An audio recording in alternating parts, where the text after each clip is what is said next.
한 주간 동안 평안하셨습니까? 지난주는 영상신의 문제로 인해서 한 주간 건너뛰었습니다. 오늘은 세속성자 수요 액츠 이야기 46번째입니다. 주제를 이렇게 잡아보았습니다. 기적은 예수께 미친 성도의 열매라는 사도행전 14장 1절에서 10절의 말씀을 추적하면서 이렇게 정해놨죠.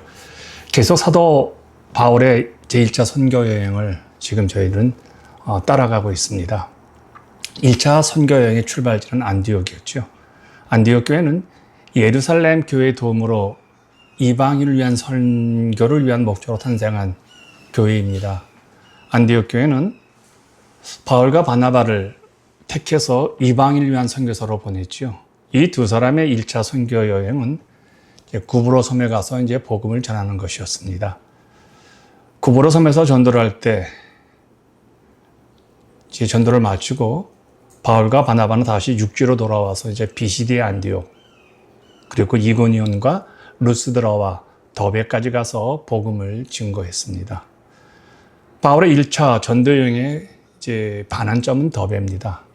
더베까지 갔다가 다시 루스드라에서 다시 이고니온으로, 이고니온에서 다시 비시디의 안디옥을 거쳐서 그들이 출발했던 수리아와 안디옥 교회로 이제 돌아갑니다.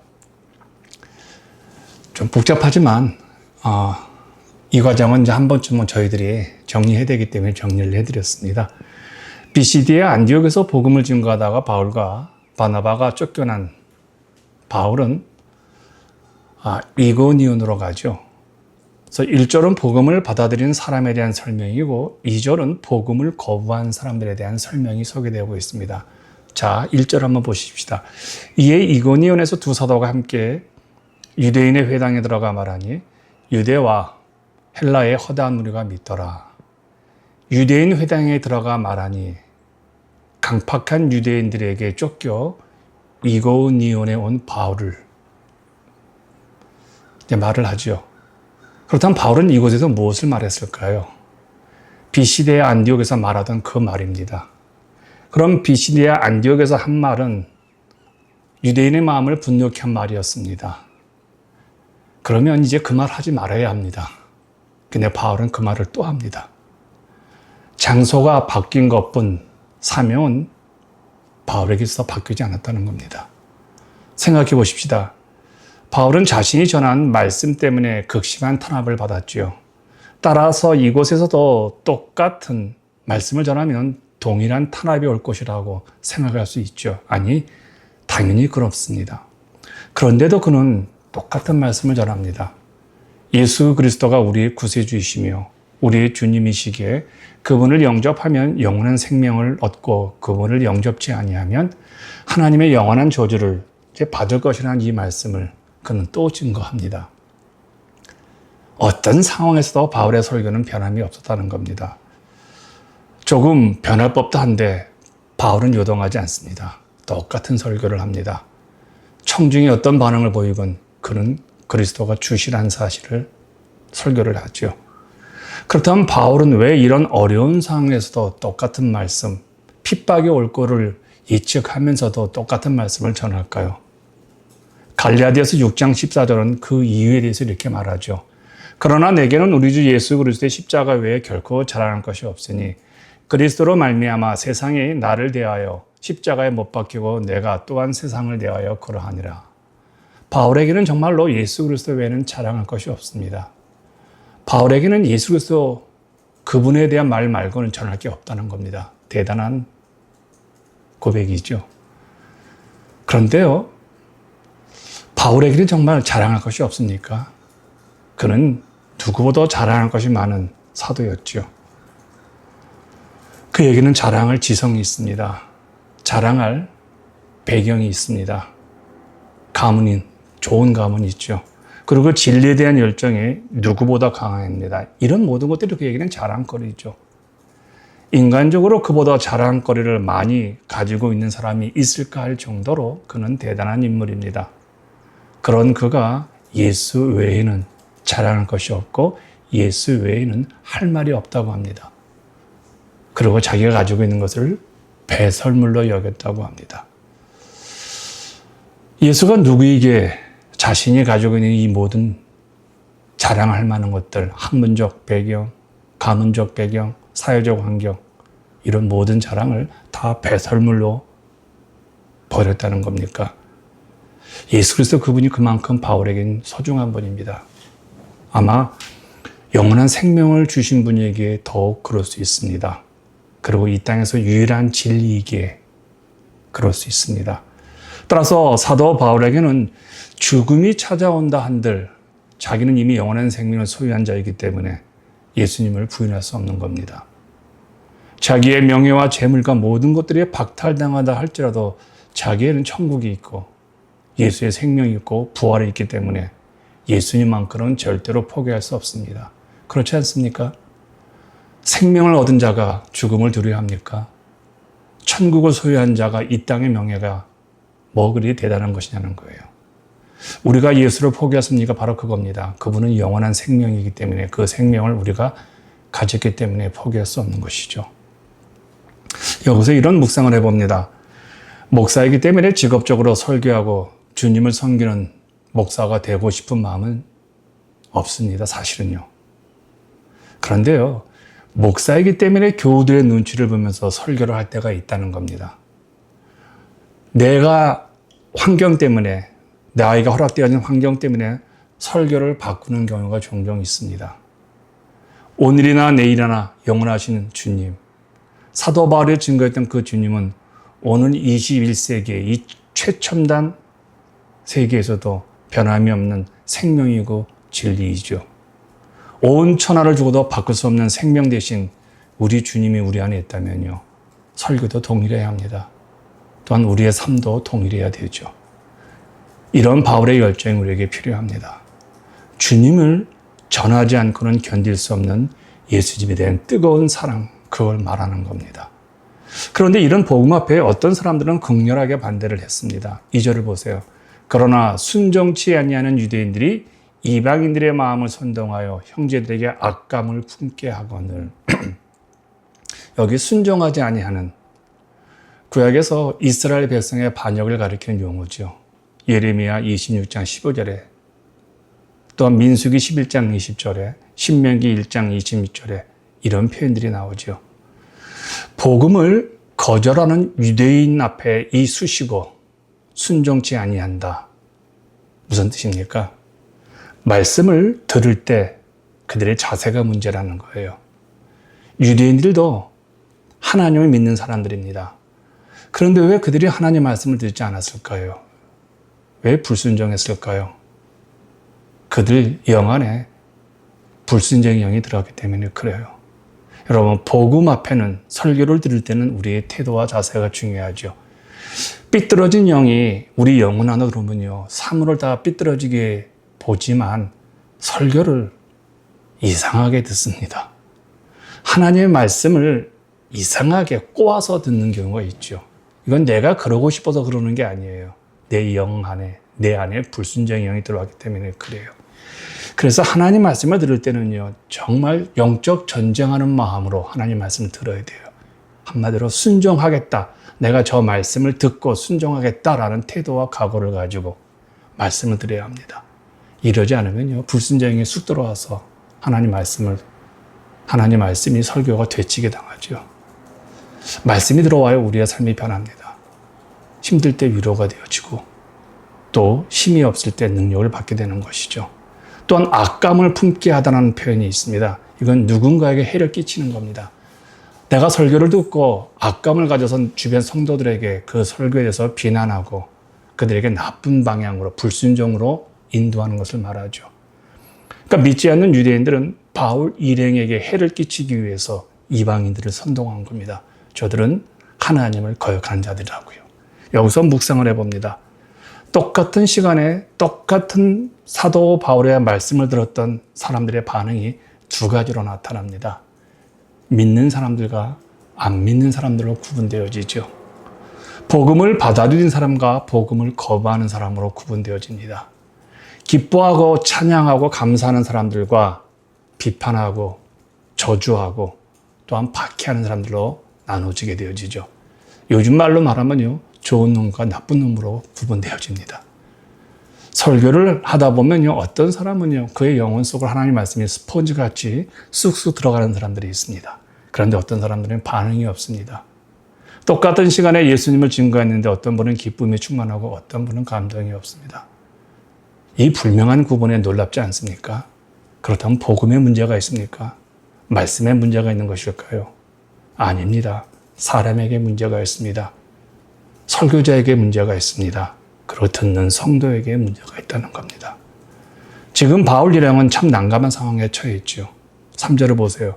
두 사도가 오래 있어 주를 힘입어 담대히 말하니 주께서 저희 손으로 표적과 기사를 행하게 하여 주사 자기 은혜의 말씀을 증거하시니 두 사도가 오래 있어라는 표현을 주목해 보십시오. 누구와 함께 있었습니까? 반항하는 사람들, 불순종하는 사람들과 오래 있었다는 거예요. 사사건건 반대하고 순종하지 않는 사람들은 불편하죠. 그들과 함께 있는 것은 고연입니다. 도망가야 하죠. 그래야 편하잖아요. 그런데 바울과 바나는 그런 사사건건 방해하고 박해하고 오해하는 그들과 오래 있었다는 겁니다. 여기서 힘입어 말하니 불순종은 사는 사람에게 계속 말씀을 들려주었다는 겁니다. 사람들이 귀를 막고 있어요. 하나님 말씀을 안 들으려고 해요. 그런데 어떻게 말씀을 들려줍니까? 어떻게 그들에게 계속 말씀을 전해줄까요? 이때는요, 방법이 없습니다. 설교자가 의지를 가지고 그리고 담대하게 그리고 계속적으로 하나님 말씀의 능력을 믿고 이 말씀이 저들의 마음을 터치할 것이라고 저들의 완악한 마음을 무너뜨릴 것이라고 믿고 하나님 말씀을 계속 전하는 것 외에는 방법이 없습니다. 왜 그렇게 해야 될까요? 이건 그 사람과의 싸움이 아니에요. 영들의 싸움입니다. 그분의 영 안에 있는 불순종의 영과 또 내가 전하는 성령의 영과의 싸움이기 때문에 그래요. 그래서 이 싸움은 절대적으로 영적으로 밀려서는요, 불순종의 영을 그 사람에게서 몰아낼 수 없습니다. 이 싸움은 그래서 능력의 싸움이에요. 그래서 말씀을 전하는 자, 설교자는 성령의 충만함을 입어야 합니다. 여기서 이제 묵상을 한번 해볼까요? 사사건건 반대하고 순종하지 않는 사람들과 함께 있는 것은 고행이라고 말씀을 드렸습니다. 이들과는 떨어져야 좀 편합니다. 도망가야 편하다고 말했죠. 그런데 여러분, 신자는 불편하더라도 불순종을 한 사람들과 함께 있어야 합니다. 그 이유는 복음의 확산 때문에요. 그 이유는 예수를 드러내야 되기 때문에 그래요. 그 이유는 예수가 늘 불편하고 늘 자기를 박해하는 사람들과 함께 있었기 때문에 우리는 그렇게 살아야 합니다. 특별히 저 같은 목사들은 오늘 불편한 사람들과 함께 오래 있었다는 이 바울의 태도를 배워야 합니다.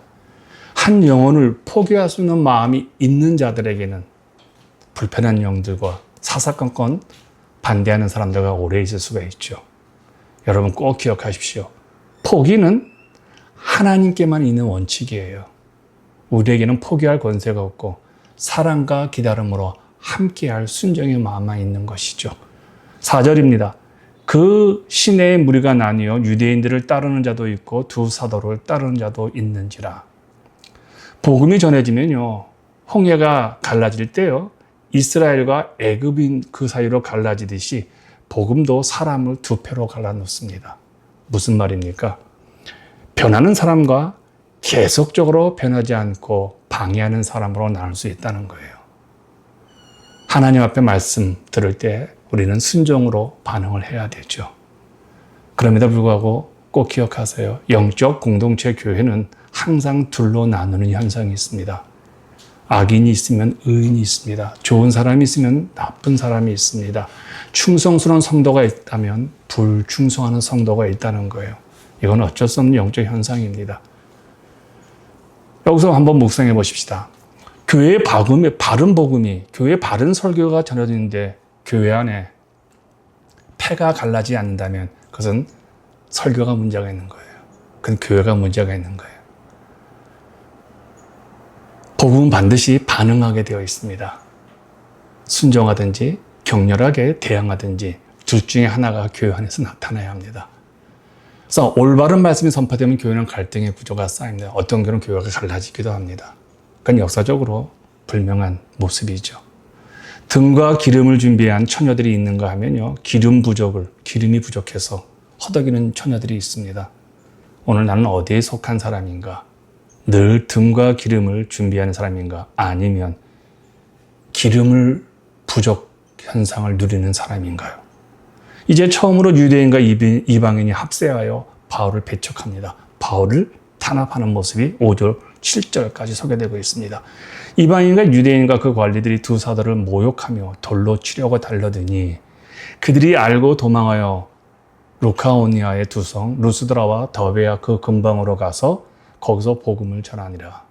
여기 더베, 이거는 이제 산적이라고 하죠. 산에서 도둑질하는 사람들이에요. 이 산적에 세운 견고한 유서 때문에 당시에 유명한 도시로 알려져 있습니다.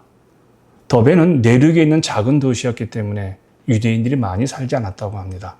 그런 이유로 바울은 자유롭게 복음을 전했고 또 그 안에서 많은 제자들을 얻었습니다. 이런 위험한 상황에서 바울 일행은 피신하면서 계속 복음을 전하고 또 복음을 전했습니다. 몇 주 전에 제가 말했죠. 예수에 미친 사람이라고요. 정말 완전히 예수에 미친 사람입니다. 미친다는 의미는 정말 긍정적인 의미입니다. 예수님께 교회에 미치다, 복음에 미친다는 것은요. 여러분은 어디에 미쳐 있습니까? 묵상입니다. 이고니온에서 복음을 증거하다가 유대인들에게 돌에 맞아 죽을 뻔한 위기를 넘긴 바울과 바나바는 이웃 지역인 이제 루스드라 지역으로 이제 피신했죠. 근데 그들은 피해간 지역에서도 숨고 편하게 지내지 아니하고 복음을 전합니다. 바울과 바나바에게서 우리가 배울 수 있는 게 무엇일까요? 일관성입니다. 충성심입니다. 죽도록 충성하는 모습이고 변하지 않는 일관성입니다. 전 참 이 모습이 저에게는 도전이 되었습니다. 어떤 상황에도 어떤 사람을 만나든 그들은 늘 똑같이 자신들의 일을 했다는 거예요. 그들은 상황이 좋든 나쁘든 절대로 핑계대지 않고 복음을 증거했던 이 일관성, 우리가 오늘 배워야 합니다. 누가는 이런 기적을 이제 소개하면서 오늘 기적을 소개합니다. 한 기적을 소개합니다. 왜 누가는 이런 기적을 소개할까요? 누가는 이렇게 우리에게 알려주고 싶은 겁니다. 베드로가 안진뱅이를 일으킨 것처럼 바울도 안진뱅이를 일으킨 기적을 이제 소개하거든요. 둘이 거의 똑같다는 겁니다. 베드로 못지않은 바울도 능력자라는 겁니다. 그리고 더 중요한 것은 베드로에 이어서 바울이 계속 예수님의 사역을 이어간다는 예수님의 대리자임을 보여주려 했다는 것 같습니다. 자, 여기 이제 기적을 한번 살펴보십시다. 8절에서 10절입니다. 루스드라에 발을 쓰지 못하는 한 사람이 앉아 있는데 나면서 걷지 못하게 되어 걸어본 적이 없는 자라. 바울이 말하는 것을 듣고는 바울이 주목하여 구원받을 만한 믿음이 그에게 있는 것을 보고 큰 소리로 이르되 내 발로 바로 일어서라 하니 그 사람이 일어나 걷는지라. 루스드라, 회당에 들어갔다는 말이 없습니다. 바울의 선교 루틴이 있죠. 지역마다 유대인의 회당이 있으면 그곳에 들어가서 복음을 전했죠. 그런데 이곳에는 회당이 없습니다. 그래서 사람들이 많은 곳에 가서 이제 복음을 전합니다. 근데 그곳에서 한 사람을 만나죠. 어떤 사람입니까? 발을 쓰지 못하는 사람입니다. 안진뱅이가 되어서 평생을 걸어본 적이 없는 사람이에요. 바울이 주목하여, 이건 바울이 집중해 보았다는 겁니다. 바울이 시선을 그에게만 두었다는 거예요. 근데 여기서 놀라운 사실을 발견할 수 있습니다. 바울에게 고침을 받은 이 안진뱅이는 바울의 설교를 들어온 사람이에요. 그는 믿음이 있는 것 같아요. 그는 사도 바울의 설교에 아주 집중했습니다. 그 집중하는 눈이 설교하는 바울과 눈길이 마주친 거예요. 우리가 누군가를 주목하죠. 그러면 그 안에서 어떤 일이 일어나죠. 젊은 사람들의 눈이 마주치면 연애를 합니다. 또 결혼을 하기도 하죠. 우리가 설교를 들을 때, 아니 신앙생활에서 예수님과 눈이 마주칠 때 기적이 일어납니다. 하나님의 일은 집중해야 합니다. 그래야 열매가 있습니다. 대충 할 수 있는 사람들은 열매를 못 거둡니다. 그래서 미친 사람들에게는 반드시 기적의 열매가 허락이 되어주는 것이죠. 여기서 구원받을 만한 믿음, 바울은 안진뱅이를 보니까 설교를 듣는 태도가 달랐던 것 같아요. 그는 구원받을 만한 믿음이 있음을 안진뱅이 안에서 발견을 합니다. 성경은 안진뱅이가 구원을 받을 만한 믿음이 있었다고 말하지는 않았지요. 그는 단지 바울의 설교를 들으러 왔다고 합니다. 어떤 영적인 사모함이 그에게 있었던 것 같아요. 영적 사모함, 바로 여기에서 하나님의 기적이 불이 붙은 거예요. 바울의 설교를 듣는 순간 그의 마음이 움직인 거예요. 아, 나도 예수를 믿고 싶다. 나도 저 사람처럼 살고 싶다. 나도 복음에 미친 사람이 되고 싶다. 무슨 얘기입니까? 성령의 역사는 설교와 아니 하나님의 말씀과 함께 나타납니다. 자, 내 발로 바로 일어서라. 선언하죠. 안진뱅이 자신 입에서 선포되어지는 믿음의 선언을 요구하는 겁니다. 선언은 내가 믿고 있는 하나님의 능력을 신뢰하는 절대 믿음, 절대 힘에서 고백이 되어지는 것이죠. 여러분, 하나님을 믿지 못하면 우리는 선언하지 못합니다. 내 몸 안에 있는 병든 요소들, 내 무너진 다리야, 내 무너진 어깨야, 내 몸 안에 있는 영적 암덩어리야, 내 머릿속에 있는 무너진 혈관, 막힌 것들이야, 다 물러갈지어다. 이거는요, 예수를 믿는 믿음이 있기에 선포하는 겁니다. 우리에게 이런 선포 기도가 필요합니다. 오늘도 여러분 가운데 불편한 육체적인 것이 있다면, 또 인생의 무거운 장벽이 있다면 여러분 믿음으로 선포하십시오. 물러갈지어다, 회복될지어다. 미적거리면서 속삭이지 마십시오. 어떤 때는 때로는요, 강력하게 선포하는 믿음이 필요하기도 합니다. 여러분, 믿음은 선포해야 열매가 있습니다. 믿음의 영역이기 때문에 믿음으로 선포하는 경향, 선포하는 그런 우리의 삶이 필요하죠. 근데 여기서 중요한 묵상은 하나 했으면 합니다. 조금 전에 제가 말씀드린 베드로가 사도행전 3장에서 안진뱅이를 고쳐준 사건 기억할 겁니다. 이때에도 베드로도 바울처럼 주목했다는 말이, 이런 같은 행동이 베드로에게 있습니다. 바울도 주목하고 베드로도 주목합니다. 나면서부터 걷지 못하게 된 사람, 이 두 사람에게는 사도행전 3장의 안진뱅이와 오늘 본문의 안진뱅이와는 공통점이 바로 그겁니다. 태어날 때부터 걷지 못했다는 겁니다. 안진뱅이라는 겁니다. 그런데 이 사건이 일어난 배경과 치유의 과정과 그리고 두 사도의 사역 방향성에서 아주 흥미롭고 중요한 차이점이 발견할 수 있습니다. 베드로가 고쳐진 안진뱅이는 거린이었습니다. 그런 믿음이 없었습니다. 그에게 유일한 관심은 오늘 먹고 사는 문제들을 해결하는 재물, 즉 사람들이 던져준 동량, 돈이었습니다.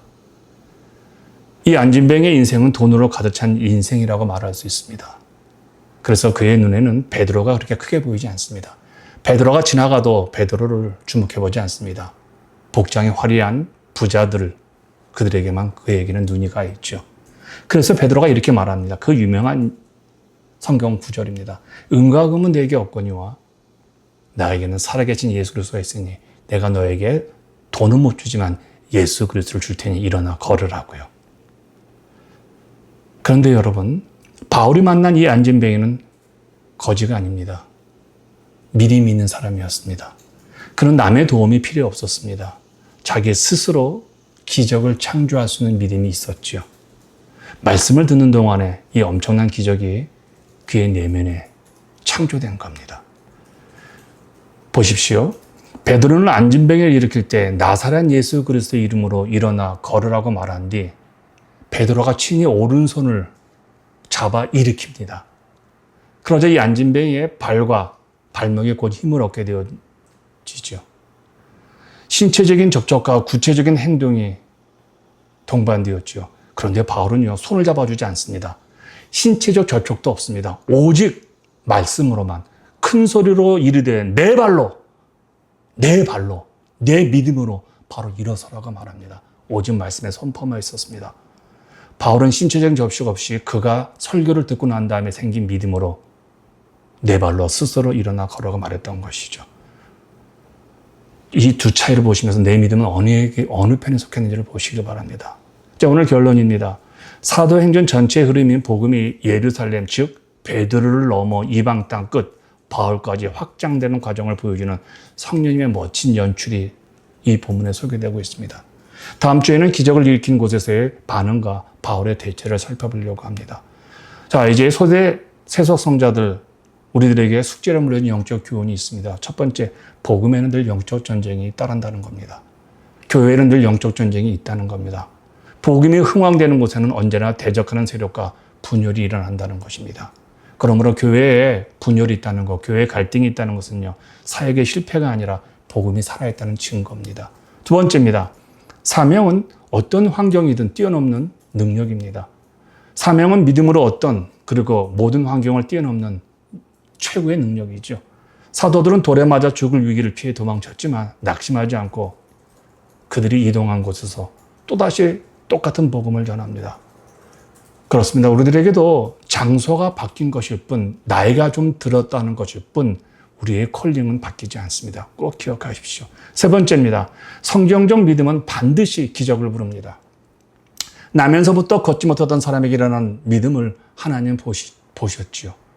말씀에 반응하는 믿음이 있을 때 치유와 회복의 역사가 일어납니다. 그래서 여러분 설교를 할 때 아멘으로 화답하시고 그 말씀을 내 거로 삼아서 내 인생의 문제를 선포하면 기적이 일어납니다.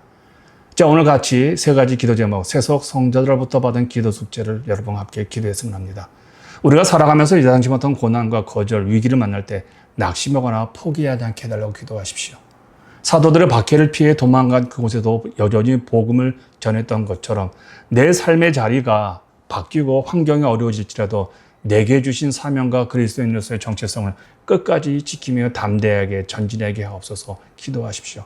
두 번째, 나면서부터 걷지 못했던 사람이 바울이 전하는 말씀을, 설교를, 복음을 간절히 들었던 것처럼 날마다 선포되는 하나님의 말씀을 들을 때 내 마음에 영적인 갈급함과 사모함을 주어서 내게 기적을 향하는 믿음을 달라고 기도하십시오.